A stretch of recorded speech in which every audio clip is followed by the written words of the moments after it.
بسم اللہ الرحمن الرحیم۔ سورہ نجم کے فضائل۔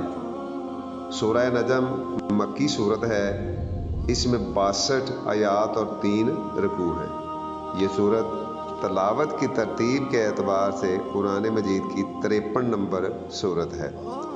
نجم عربی زبان میں ستارے کو کہتے ہیں۔ اس صورت کی پہلی ہی آیت میں ستارے کی قسم کھائی گئی ہے، اس لیے اس صورت کا نام سورہ نجم ہے۔ سورہ نجم پہلی صورت تھی جس میں آیت سجدہ نازل ہوئی۔ حضرت محمد رسول اللہ صلی اللہ علیہ وآلہ وسلم نے سورت نجم کے نازل ہونے کے بعد اسے ایک ایسے مجمع میں سنایا جس میں مسلمانوں کے ساتھ مشرکین کی بھی بڑی تعداد موجود تھی۔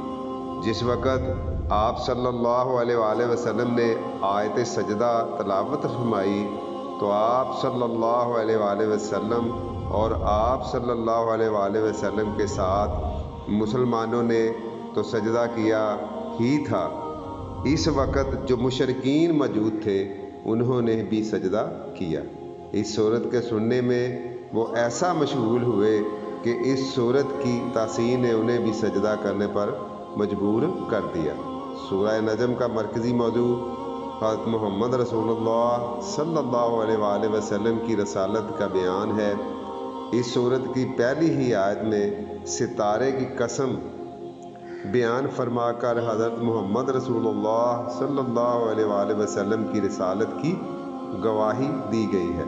اس صورت میں حضرت محمد رسول اللہ صلی اللہ علیہ وآلہ وسلم اور قرآن مجید کے بارے میں شکوک و شبہات کو دور کیا گیا ہے اور بتایا گیا ہے کہ آپ صلی اللہ علیہ وآلہ وسلم پر جو وحی نازل ہوتی ہے وہ کسی شک و شبہ کے بغیر اللہ تعالیٰ ہی کی طرف سے آتی ہے۔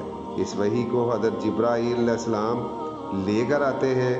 سورہ نجم میں مشرکین کے باطل عقائد رد کیے گئے ہیں، فرما برداروں اور نافرمانوں کی صفات بیان کی گئی ہیں، اور دین کے بنیادی تعلیمات جو پچھلی آسمانی کتابوں میں تھیں ان کا بیان کیا گیا ہے۔